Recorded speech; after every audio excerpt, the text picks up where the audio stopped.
I'm Pam Seatle at the Friendly Stranger on Queen Street. This is a store that does not sell cannabis, but as you can see, sells every imaginable accessory. There are thousands of items in here. It has been open for 24 years, and the owners have also been activists and been pushing for legalization. So this is an exciting day for them, not only because of legalization, but because they are entrepreneurs who are intending to capitalize on this and say that they are confident that they will be able to open 20 stores by April and another 30 in the next year. And they are going to be all over Ontario. So it's a momentous day for many in this town. But I also wanted to talk to you about kids and the impact that legalization is going to have on them. For many, it is something new. For some, it will be confusing.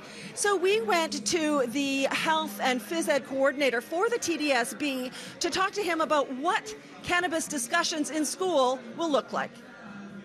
The feedback we had from teachers is this is a hot topic. And kids want to discuss real life, and health and phys ed is part of their real life, so we need to address it. So cannabis has already always been part of the curriculum, and now it's going from being an illegal drug to being a legal drug, but illegal still for them, for kids under 19.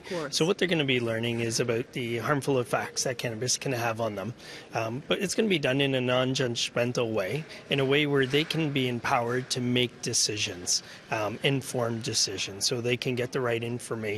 Drug use and abuse has always been part of Ontario's health and physical education curriculum, all the way through from grade 1 to grade 12. If kids ask questions, the topic of cannabis can come up as early as grade 3, but is officially taught starting in grade 6.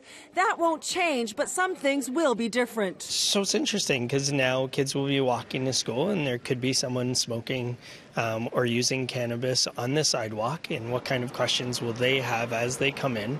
It will definitely be questions that we've never had to address before. Right. Questions like, if we're at the dinner room table and there's a bottle of wine, we never thought about that when we discuss that with kids. But if there's people in their household that are smoking, what kind of effect will it have on not only on their development, but on their perception of cannabis?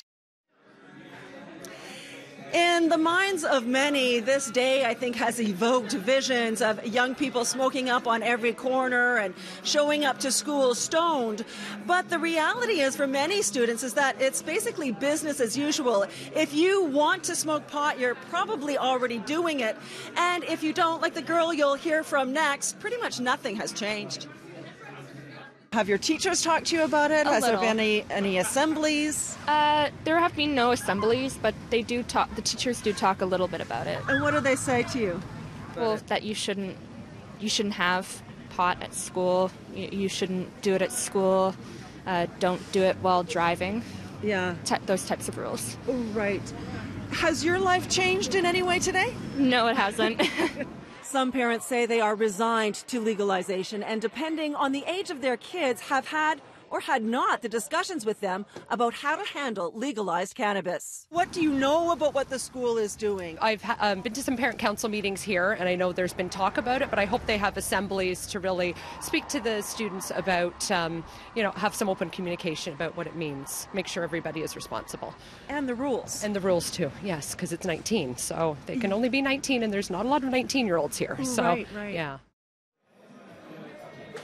Now, George Kirkus, the TDSB spokesperson we heard from earlier, says the expectation on the part of the government is that with legalization, it should actually decrease the use of marijuana on the part of young people and underage people, because the idea is it's going to be more difficult to access except through legal channels. Of course, many others have expressed skepticism about that. We'll see what happens in the coming months.